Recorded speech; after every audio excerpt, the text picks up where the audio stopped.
Friends మనమైతే కరీంనగర్ జిల్లాలో ఉన్న కాసింపేట గ్రామంలో శ్రీ స్వయంభూ వెలిసిన మానసాదేవి టెంపుల్కి అయితే వచ్చాము.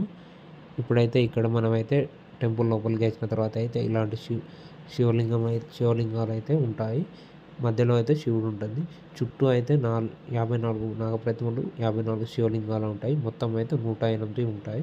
ఈ టెంపుల్ వచ్చేసి మనకైతే 800 సంవత్సరాల క్రితం అయితే అని చెప్తున్నారు. మనమైతే ఈ టెంపుల్ లోపలికి వచ్చిన తర్వాత ఈ విధంగా ఉంటుంది. ఈ గుండంలో ఉన్న వాటర్ తీసుకొని అయితే మనమైతే ఒక చుట్టూ అయితే తిరిగి శివలింగాల పైన అలాగే నాగప్రతిమల పైన అయితే వాటర్ అయితే పోయాలి.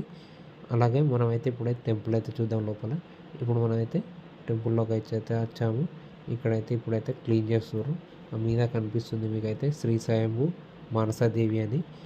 ఇప్పుడైతే మనమైతే కర్టెన్ తీసిన తర్వాత అయితే మనకు లోపల ఏ విధంగా ఉంటుంది మానసాదేవి టెంపుల్ అయితే నేను చూపిస్తాను. చూడండి, మనకి కనిపిస్తుంది చూడండి.